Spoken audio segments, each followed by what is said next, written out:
Well, good evening and welcome to Lynnie Godfrey Straight No Chaser. Well, we've had a little hiccup, and that is that Blog Talk Radio today has a little issue. So we didn't do it on the radio, and you won't hear us for an hour and then see us. You're going to see us for an hour. And what women I have. I'm so sorry that you can see them immediately. I should have told them to go off camera so I could have just popped them on when it was time for me to do their intros because we had to do this last minute. But I am so excited about having these women here. I know them both, by the way, from an organization that all three of us belong to. We will belong to the League of Professional Theater Women, but they belong to so many more organizations than I do. Yeah. I don't even know how they have a life. I'm scared of them. I am scared of them. Okay.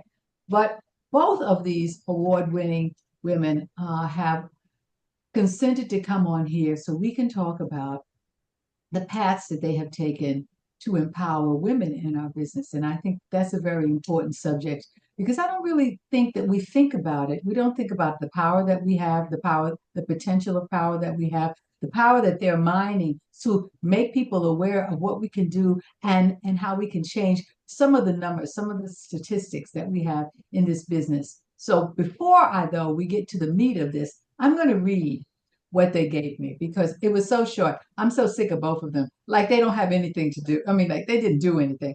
Is this enough? Yes, it's not enough, of course, but they were kind enough to give me some things to read. So I'll start with Cindy Cooper. Cindy, raise thy hand. So everyone, yes, very much. Now, Cindy, along, of course, with my other guests, is an award-winning artist. She's an award-winning playwright, journalist, and author who has a passion for socially relevant topics and a dramatic comedic mix. All right. She has been recognized so all over. I have to paraphrase here for a little bit because I have to tell you all the places where she's had her work done, which is incredible. In New York, there's primary stages. There's the Women's Project, Wings, Lincoln Center, Clark Studio, Multi-Stage, Town Hall, the Museum of Tolerance, WOW Cafe, Ron Feldman Gallery, the Actors Temple, and more, please. All right. Now, as well, she's had things done in Chicago, Minneapolis, Washington, D.C., Philadelphia, Boston, Maryland, Florida, Budapest, Holland, and more places. And it's just the very beginning because I have to tell you the impact that she has had on the organization that I am in. They're still talking about programs that Cindy started a while, and we're trying to grab her back in to get her to start some of these programs, but she's so busy. But this is some of the things that she also does. Plus, she's authored 8 books. Thank you very much. And one of them was been made into a TV movie. So she's been through most of the segment of our business that is literary. And I want to ask her about some of those things.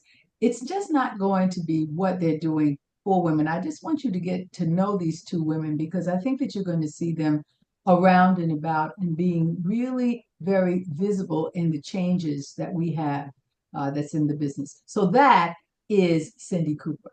Cindy, say hello. Hello, thank you. Very kind. Well, now I get to CHERYL Davis. CHERYL L. Davis is again award-winning, these divas. I'm sorry, these divas. She's received the WGA Award for her songwriting, the Klimbin Award for her work at musical theater libretto, and the musical was it? I'm sorry, I'm not Brainstormer. Oh, that is about the first fire, the Barnstormer. black first black fire. Barnstormer, Yes, yes, but Bessie Cole. yes, yes, Bessie Coleman. And 7 Adolco Awards for her play Maid's Door, which was presented at the National Black Theater Festivals and is now published at the in Holy Ground, the National Black Theater Festival Anthology. She's received her BA in English from Princeton University, her JD from Columbia University School of Law, and her MSG from Columbia School of Journalism. So she is the general counsel for the Authors Guild. You think that's enough? Do you think, I mean, just a little bit. I mean, I have nothing else to say. These women are so packed with so many of the initials behind their names, you know.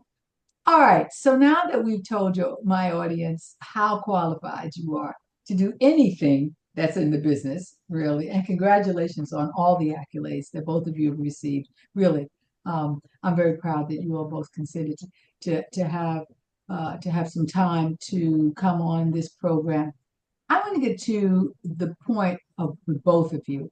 Um, at what point in your life when you were younger did you think that not a mission, but your passion turned to a certain point in our business?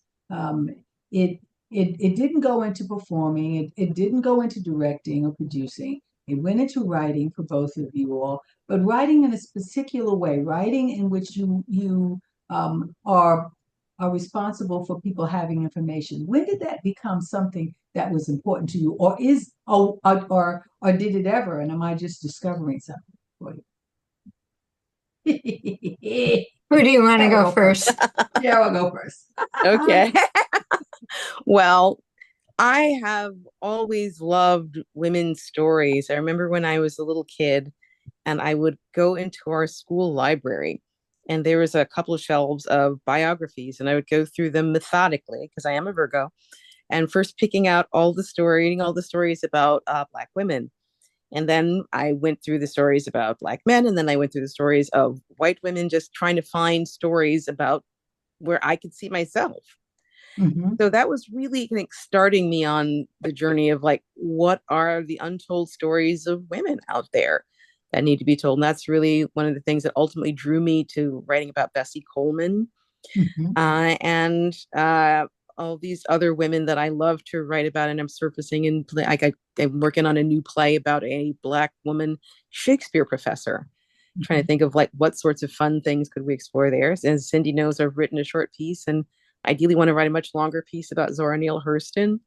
So yeah, I just love these stories of these women and their voices. Well, see, that's amazing. First of all, I found out something. You're a Virgo. What day are you a Virgo? Not date, not years now. What day? What day? August 23rd, so I'm on the Virgo Leo cusp. Okay. Mhm. It's I'm dangerous. okay, that's very interesting. I've seen that. I've seen a reading of that piece with the Shakespearean scholar too. It's really good. Is it? Yeah. Um, the information that I found is I'm a Virgo. I'm 9/11. Oh, And yes, but solidly in there, solidly in. So yes. you're on the cusp. So I have to watch you. That Leo side comes out, I Well, can that's see it. it's why I started about wanting to be a performer when I was a kid. I wanted to Yes. perform. Yeah. Mm-hmm, mm-hmm, mm-hmm. And where were you when you say you were a kid? Where are your origins? Where are your origins? Mount Vernon, New York, just north of the Bronx. Oh, okay. All right. All Mhm. right. So you're a New York educated Mhm. uh person like me, born and raised in Mhm. New York. Yes, yes. So I'm going to go a little further with you because I want Cindy to think about this. Because Cindy, I'm giving you extra time. Oh, that's not Okay. fair. I know. But in that discovery time when you were looking at the books, because I'm similar, and when you were saying that, I was like, yeah, she is a Virgo. Yeah, library is a very important part Mhm. in our lives. Yeah, Mhm. I used to love to go to the library Mhm. and play with books. Um, the the turning point when you were reading about these things, when did it come to the point when you started writing about them?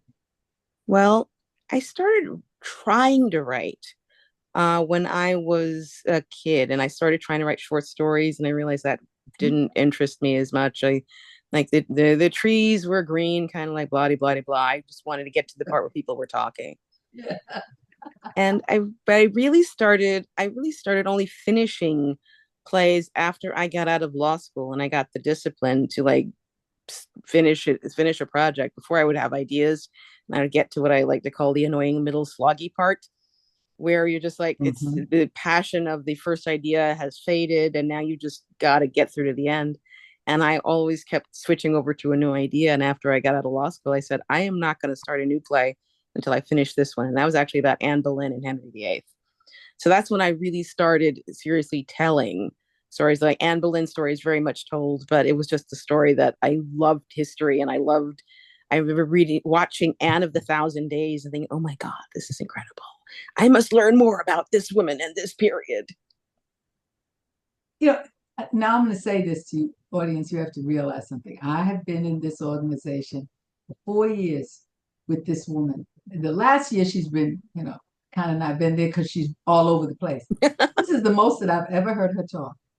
I have we would be sitting in board meetings and not a word. I used to say, now, Cheryl, Lynnie, I was taking notes. I was a secretary. yeah, that's a nice excuse. Nice excuse. You didn't comment on anything you would. She just would go, and head down. This, I'm fascinated. I'm fascinated on this articulation. But now I'm going to let you rest. Okay, I'm going to you, Cindy. You know the questions. What's the answers? Well, I'm an accidental playwright. I always so I just discovered playwriting by mistake.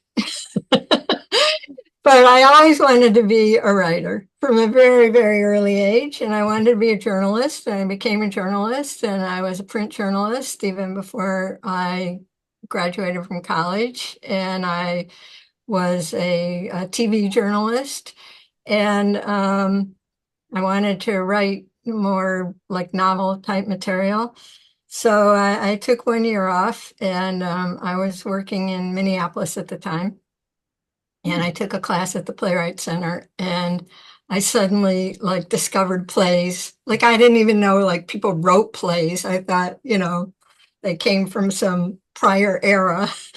And I got very excited about playwriting and I won a grant. And so then I just thought, well, I'm just going to keep doing this. And I have. But I All just, right. So that it all came much later. So when your career started, you started as a journalist, really? yeah, yes. When did all the writing start though? I mean, as a I, child. well, my oldest brother found a mimeograph machine when I was about 10, and he brought it home and put it in the basement. And that was my first writing expedition. I started writing a newspaper for the neighborhood and printed it off on the mimeograph and then took it around door to door. And then junior high, a friend and I, we had a column called Double Dip. And then in high school, I was a journalist. I was on the newspaper. I won some award from, grew up in Cleveland from the Journalism Association of Ohio Schools. And I was deeply committed to journalism. I did, and so that's what I pursued, and I had some great experiences, but I also found the limitations of journalism. And I still work, I kind of earn my living, I guess, as a journalist, um, or doing journalism related material. But you don't get to, it's very formulaic in a way. After a while, you don't get to use your imagination in terms of style and process. And and that it got to be a little stultifying. And you're also, you have people who are telling you what to write or are limiting, what you can write. And or there's actual, deals. You're writing about the boss's, neighbor or something like that. Mhm. So I found playwriting just to be freeing, that I could write about what I wanted. And I had a lot of things I wanted to write about, particularly that had to do with injustice and with women. And I found it, so it was freeing both in style and in content. And I just, for a long time, I was writing a full-length play every year. And then I decided, I needed to like spend more time getting them out.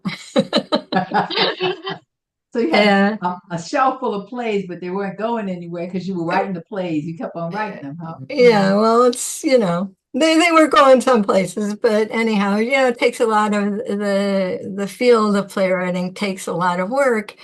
And just maybe to segue, it was more work for women. And I found that out right away, Mhm. because I had this grant at the Playwright Center in Minneapolis as a Jerome Fellow. And Mhm. they said to me, we're going to do this playwriting seminar, it's the first seminar for women, and we'd like you to run it.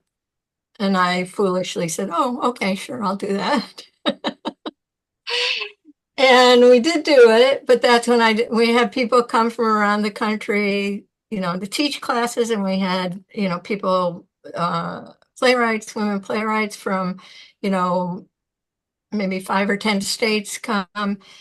And, we had Maria Irene Fornes and Julia Miles came. Mm. But anyhow, right away, I discovered that like there were a lot of limits for women in playwriting. Mhm. And I was, outraged, I guess.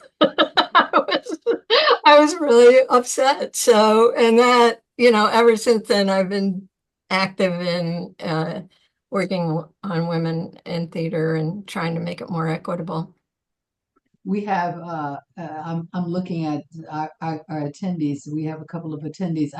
If you saw my head down, I was putting on my Facebook page that don't go to the blog talk, go to the webinar link. So people are coming on the webinar link. And one of our attendees here is a playwright that was the recipient of last year's Lucille Lortel Award. Celeste B. Walker is I love is Celeste. yes, yes. Wonderful. She's a attorney. I'm not gonna make you say anything, Celeste. But I just, I it's so wonderful to be surrounded by all of you literary people and to hear, I may ask you a question and you don't have to be on camera. You just can talk, Celeste. But it's wonderful to be around you all because there's such power in words. And the written word is so very, very powerful and has longevity. I mean, that's why we are so up in arms at some of the attempts to try to bar some books that we have known all of our lives. And so I feel honored to have you all around me. So I'm gushing. Thank you. Thank you for And joining.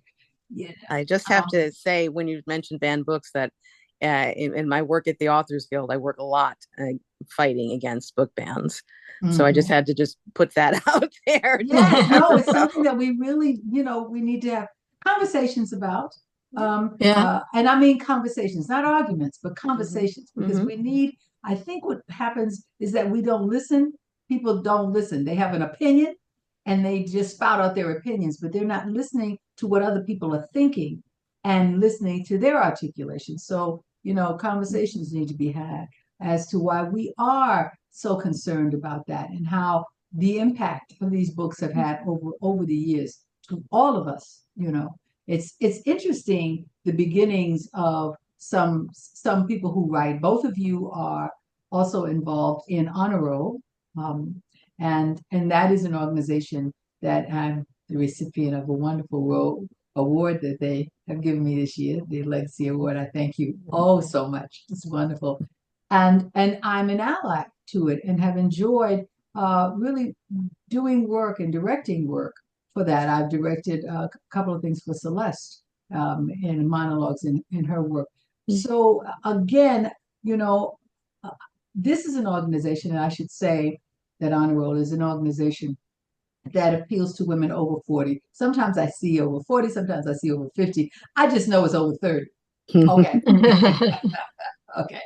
And and the opportunities that you all are really presenting to people who write, all women, all people who identify as women in this industry, is the way that I like to say it, is the verbiage that I'm hoping that the league will adapt, because we really all are one mind to try to get out our messages. And so on that journey, okay, so uh, where were you where are your beginnings, Cindy? Because I don't know where you were born and raised. Geographically, Yes. Cleveland, Ohio. And I'd like to mention that my mother was a librarian. Oh, So really? I grew up in the library. Oh, yeah, it's a wonderful thing. I Yes. really have to say was born and raised in Manhattan, raised basically in Harlem, and across the street from the tenements that we lived in were projects, and at the bottom of the projects they had a library.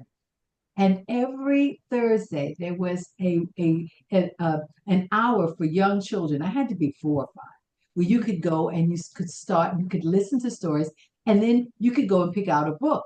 So I would pick out books my mother would say to me and act like I was reading. I'm reading 3, but it's such a wonderful gift to be in love with books, whether they're plays or literary stories, short stories, long stories, novels. It's such a wonderful thing, and it's such a wonderful gift that you all are giving the world, as writers. So I thank you for that. But now getting back to the crusade, I call it a crusade. I call it a movement.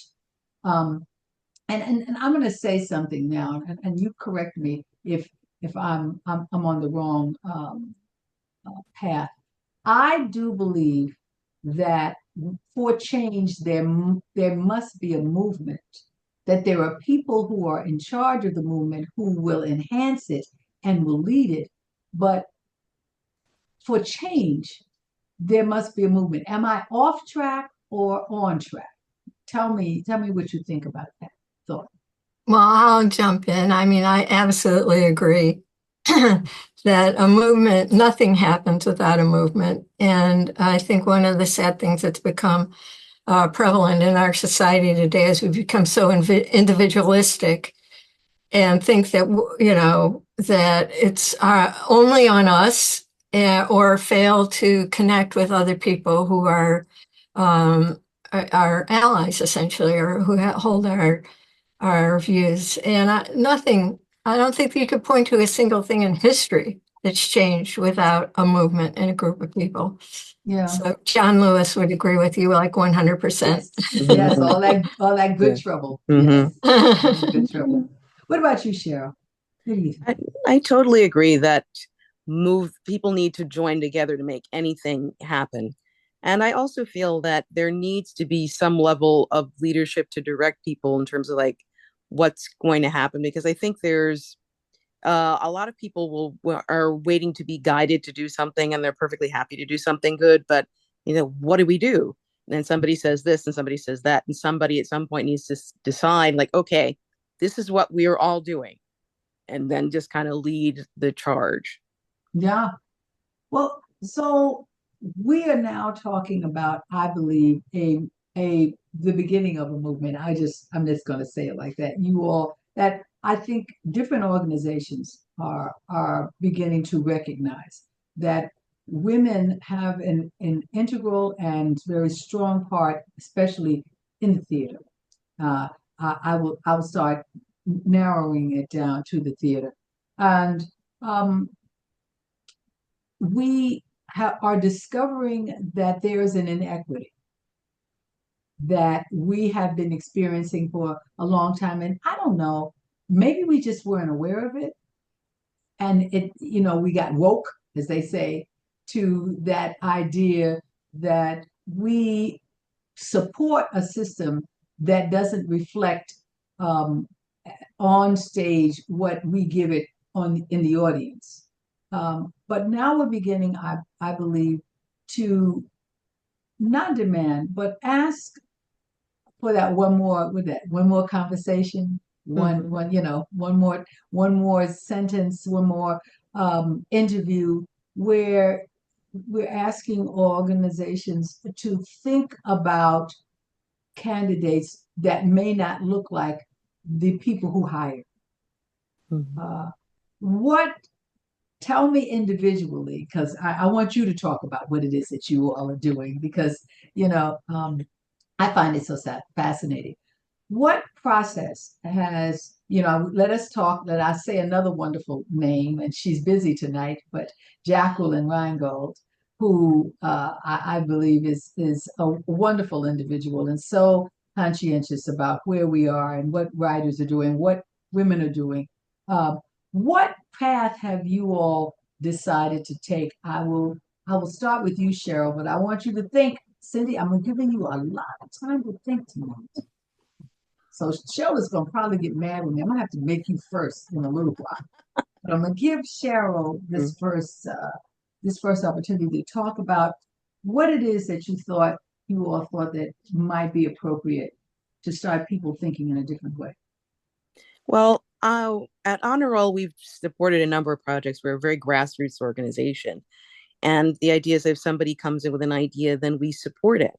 And for example, we've published some books. So one collection of monologues, one collection of short plays written by honor roll members. And we are very glad to tout that. And what I want to say also that we take a copy of the book as a gift when we and Jackie are now, I and Jackie and I are now going out and meeting with artistic directors all over New York City. And we take them a copy of the book, which has a little introduction and explains to them a bit about honor roll and what we're doing. And what we try to do is very gently and politely kind of introduce them to the idea that a lot of theaters are not doing the work of women playwrights over 40 or over 50. And when we meet with folks, more often than not, they are a little surprised and they kind of acknowledge that, geez, I guess are we not doing that? Yeah, yeah, And yeah. yeah, and some of them are surprised. Some of them are acknowledged, like, you know what, we're bad on us. We're not doing it. And what we try to do is say, well, how can we help you change? How can we help you add more women playwrights over 40 and over 50 to your roster? Some people say, well, we just don't know who these women are. One thing they say sometimes that the agents aren't sending them the plays. So that's one positive thing we've done is namely ask people and ask agents to these artistic directors, please ask agents for plays by women playwrights over 40 and over 50. So then that will help ideally foment the desire for agents to represent these women and to shop their plays by women of their women clients. So we're doing that. And we're just trying to go around to as much as we can every artistic director in New York City, which is going to take us a minute, but we've gotten a pretty good start so far. And Jackie's great at like taking pictures and posting them of the people we meet with, and she sets up all these meetings. And Jackie is a total powerhouse and rock star in terms of making things happen. I think it's a wonderful path that you will take it. And so that's one kind of path. What other kinds of paths have you taken there, Cindy? When So getting into as I said, I've been involved in a lot of organizations since I started playwriting, ranging from the Dramatist Guild to uh, Women in the Arts and Media, where I started the Collaboration Award, to the League, Women, it was 50-50 in 2020. Mhm, Uh, mhm, didn't quite make it, but anyhow, and I think the thing that honor roll focuses on women who are over 40 or 50. And that was kind of like a new revelation. It's sort of like you're hit by a hurricane because you're trying to battle against all these institutions that are biased against women, whether overtly or indirectly. but the results are not showing that women are advancing very much, like 19%, I think, in 1988, and maybe like 25% of the new plays in like 2000. And so very, very slow advance. And then the playwrights who are in that system hit another barrier. So it's a tornado on top of the hurricane, and that is an age barrier. And that was something new to me. I hadn't really thought about it. I hadn't experienced it. I just knew that I was getting better as a playwright. You know, it's something you learn and you improve. So, but there was sort of like another barrier. So uh, I don't want to say it's like a book banning, but there's kind of a soft erasure. Like you just get pushed to a side. There's a lot of pool of playwrights, and so you know part of the job of an artistic director is to eliminate people, and so people get eliminated kind of arbitrarily. And one of them is by age, and I will say women by age, not as much men. So what we do in honor roll is we try to support each other.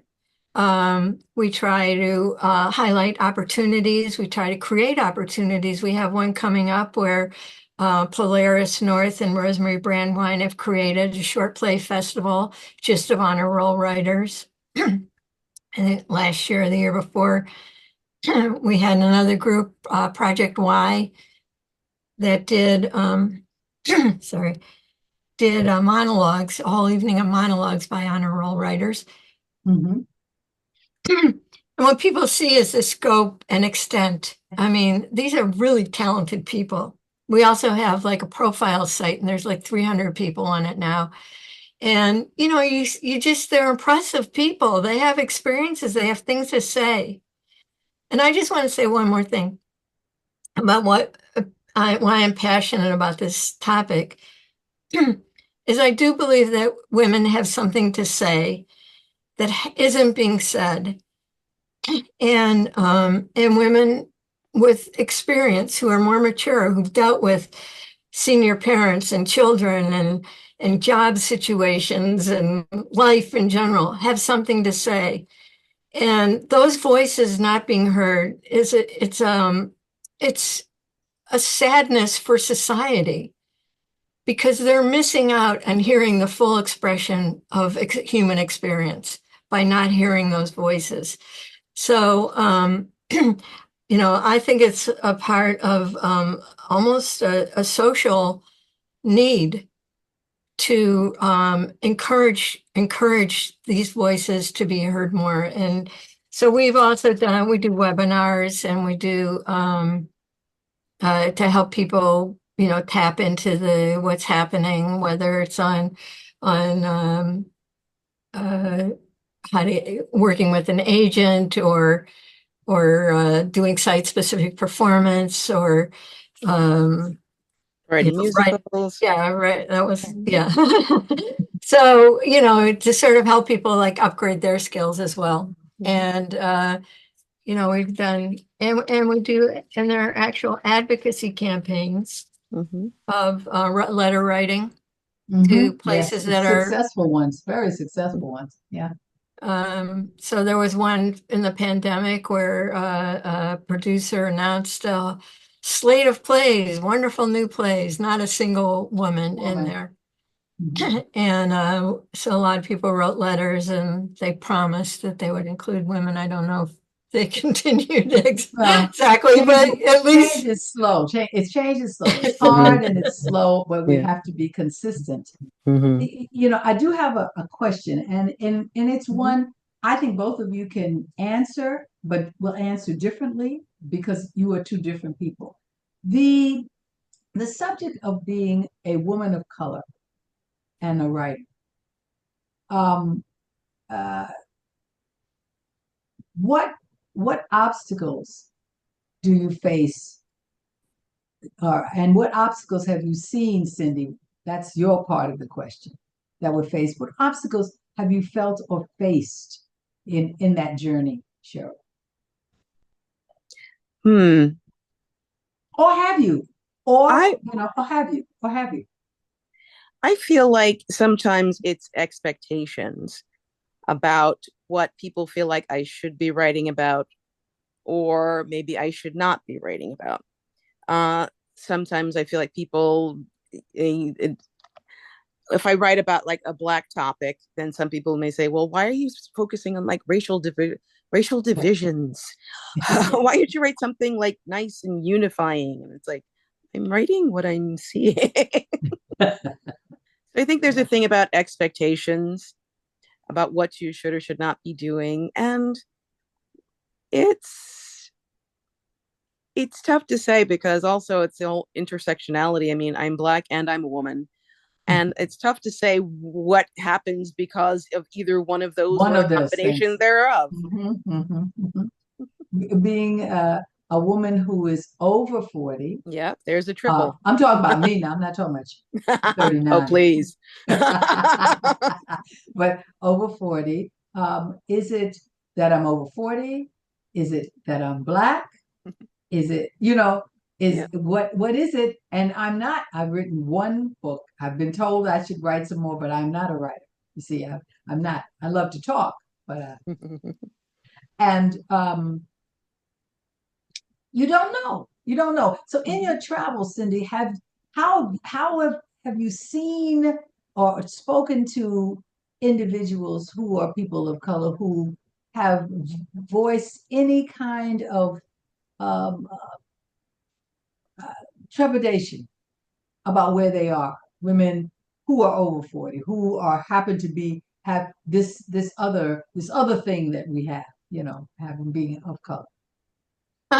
I think certainly it's more difficult for women of color, and um, the more identities maybe that you add, whether it's sexuality or ability, people face increased barriers.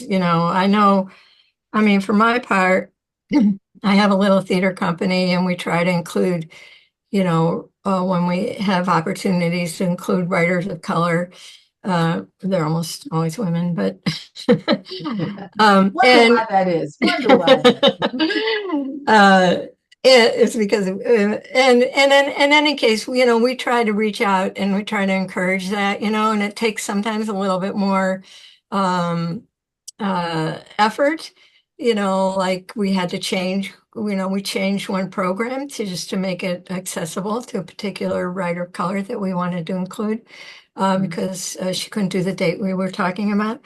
But, I think it was Shirley Chisholm who said that, when faced with the dual barriers of race and gender, that gender was the harder one to tackle.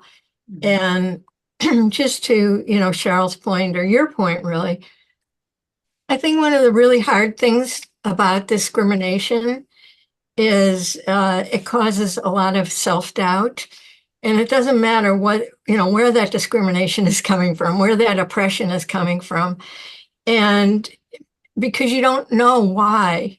You're not getting an honest answer most of the time from people about why you're excluded, whether it's age, or whether it's gender, or whether it's race, or whether it's just, they don't like the sports team that you root for, or, the your favorite, shirt.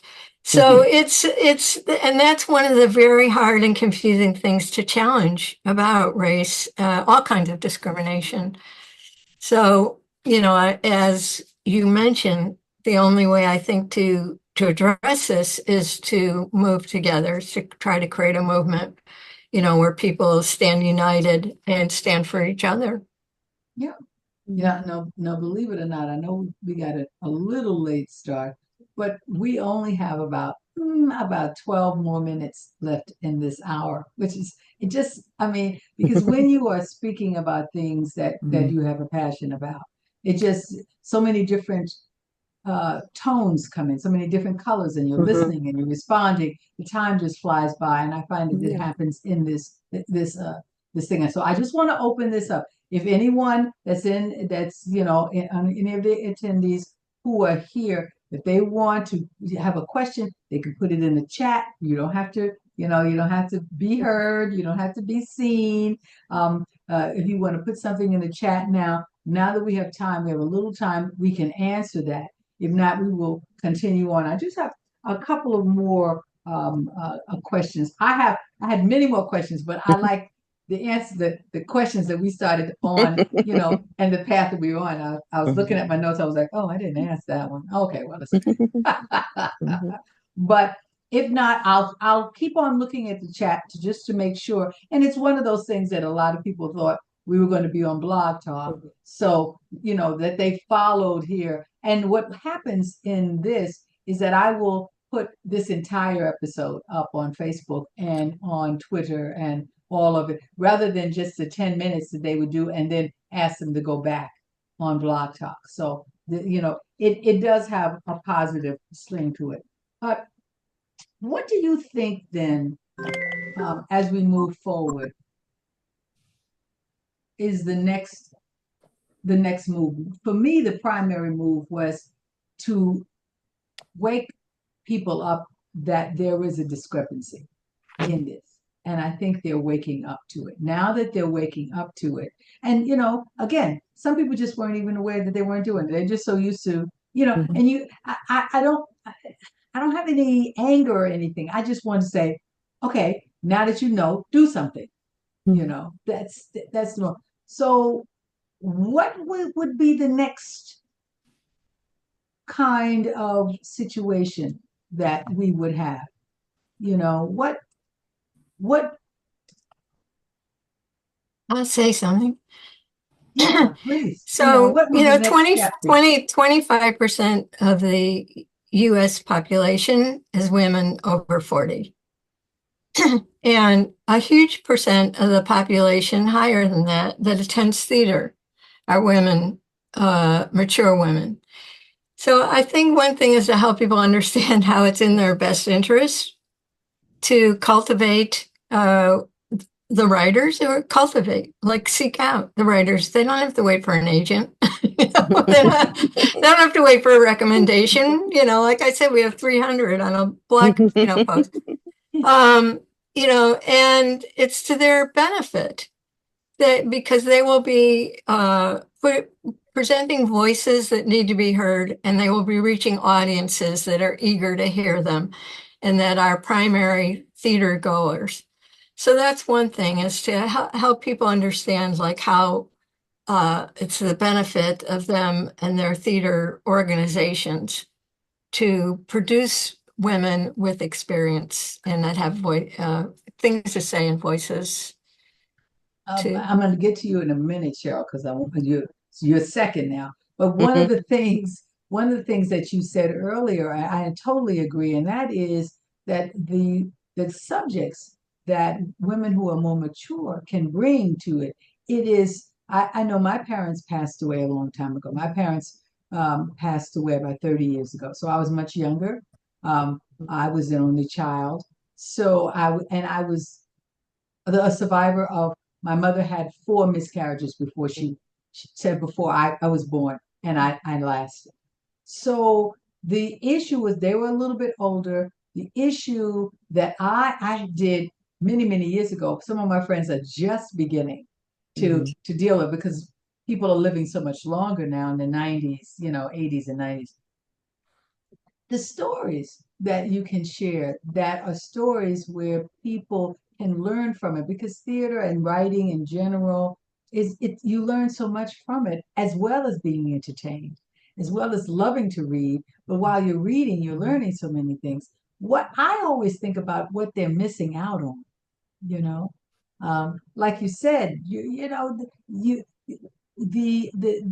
experiences that we have with of dealing with the elderly, dealing with our parents, dealing with job experiences that when young people come into it, they think it's just catastrophic. Oh, I'll never get over this. And you go, oh, yes, you will, child, please. You'll be finished. You won't even think about it in the next 10, 15 days. Please, don't worry about it. Not having that, to be able to say that to a younger person in a play, in a book, and for them to receive it is so important, I believe. I mean, totally believe that. But they're missing the opportunities until they wake up. Mhm. Okay. Now, Cheryl, what do you think is the next step?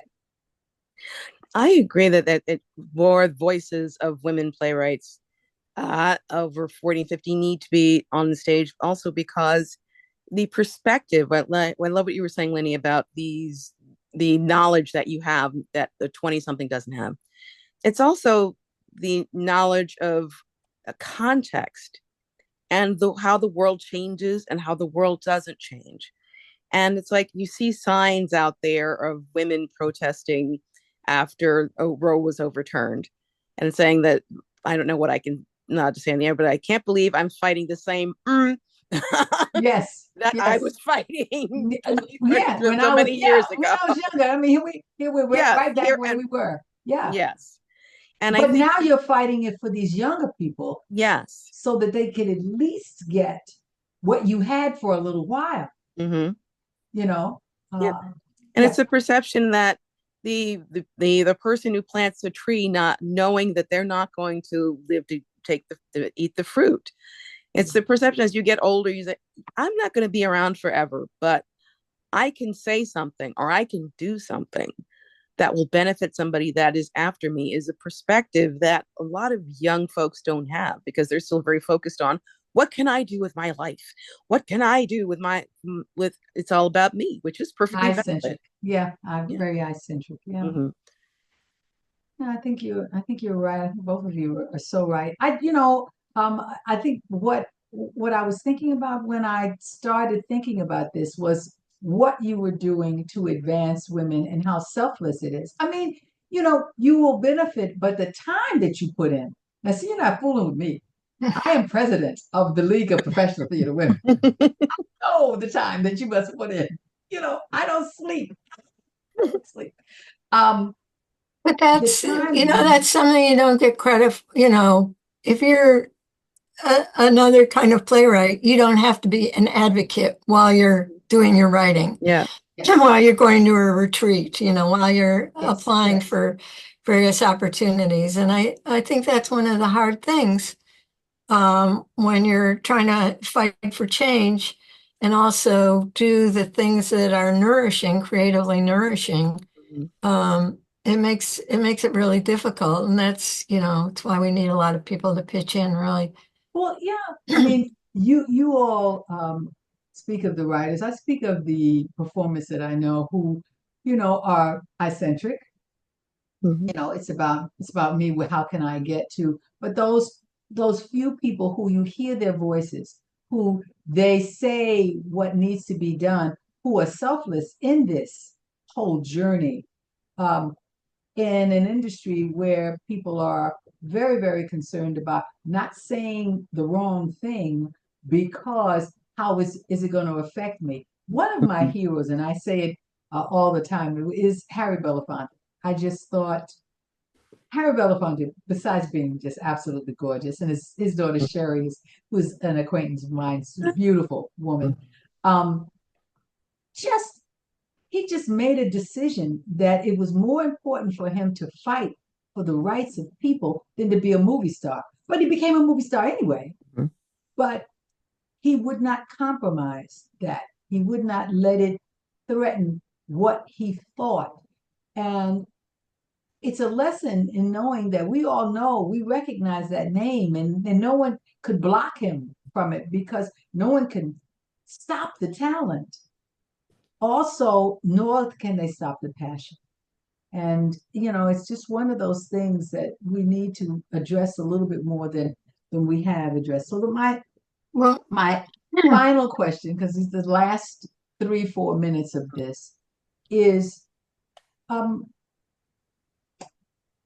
do you think in our lifetime, now we're not old, but in our lifetime, we will see the statistics close in the gaps of the work that women do um, uh, on the stage, in film, in books, close that gap so that the audiences recognize that there's some equality there. Do you think? Do you think? I believe that we will see some narrowing. I have to believe that. I don't think it's going to be eliminated in our lifetimes, no.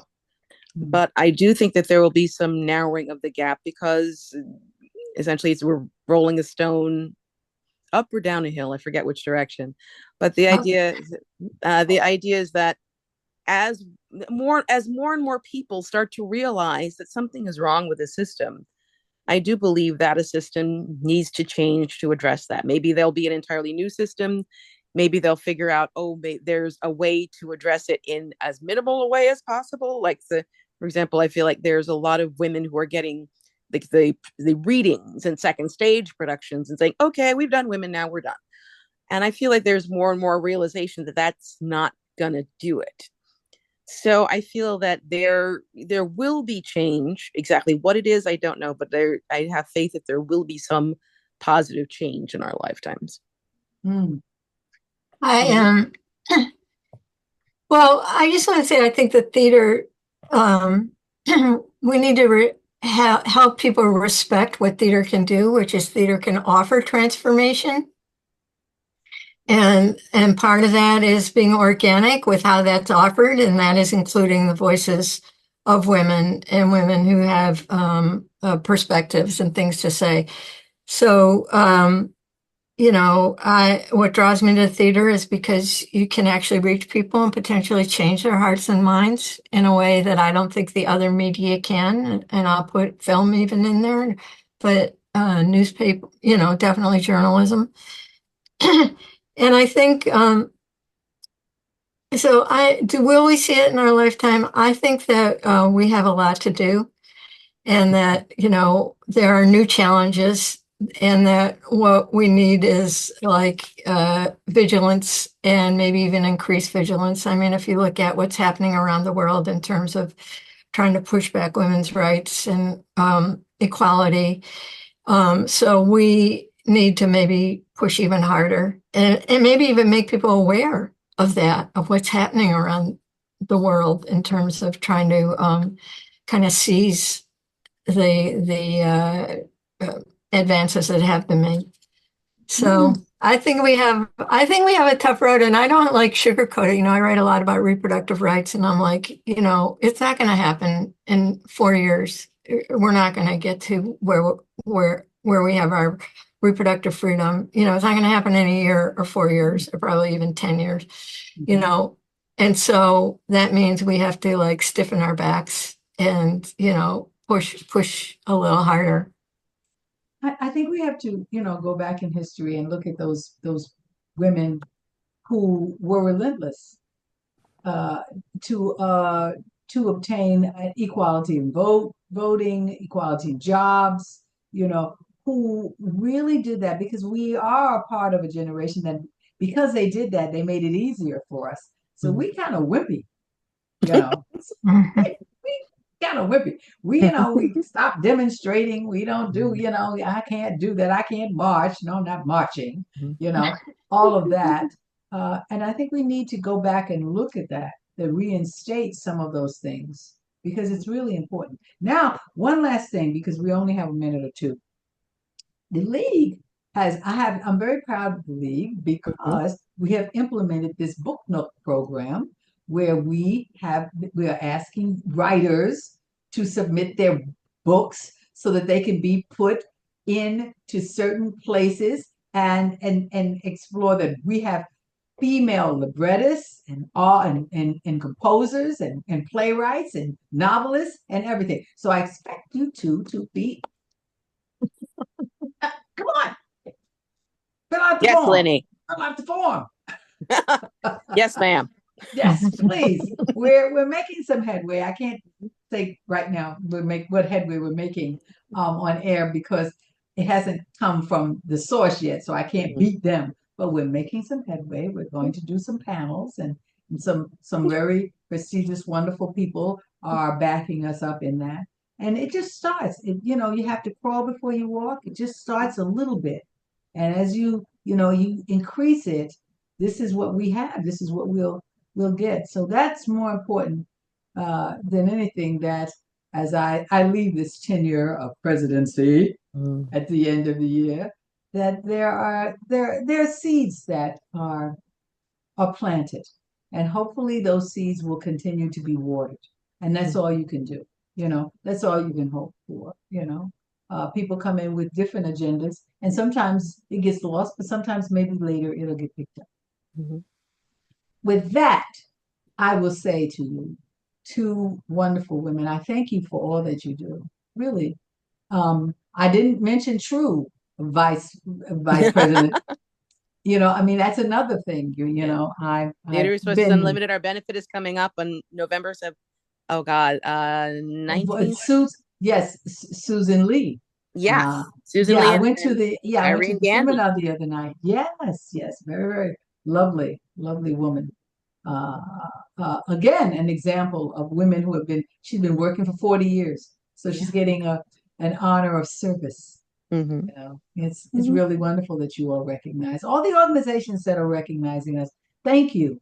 Thank you Well, for it, because it's thank you, thank Lynnie, you. for shining a light on this topic and getting some words Well, out there and I think activation. I thank you. I think it deserves it. I think there are a lot of I have in these years that I've belonged to different kind of organizations, met some wonderful, wonderful women who work tirelessly and thanklessly. I mean, because you don't know their names, before you meet them, and then you know them. You see them all over the place, but they're in the shadows. They don't desire to have anyone know who they are. But I thank them, because what they've done allows us to do what we do, in a better way. So I will say that this is the close of the hour for us. Oh, wait a minute. Oh my goodness. There's something in the chat. I knew that this was going to happen. Oh, wait. Oh, this is not a question. It just wanted to say that before I have to go, I love this conversation. Keep up the good work. That's from Celeste. That's from Oh, Celeste. thank you, Celeste. Thank you. Thank you Love so much, Celeste's work. Lynnie. You're Yes. welcome. Before we go, I just want to say to everyone, there will not be any after show afterthought, because this is it. We have to do 10 minutes. We are giving you this all now on this venue, and I will post it. And I thank you all for hanging in there and listening to us. And hopefully these women and more will come back, and we can really have a panel about this, subject but not just talk, but to let you all know what's going on, not just projection, but actually what is happening, just like they did tonight, to tell you all the things that they've been doing. So I'm going to I'm going to close this out. I'm going to stop the recording, but you two ladies hold on for me for a second, okay? If you could, please. Okay. All righty. I thank you for listening to Lynnie Godfrey's Straight No Chaser this evening.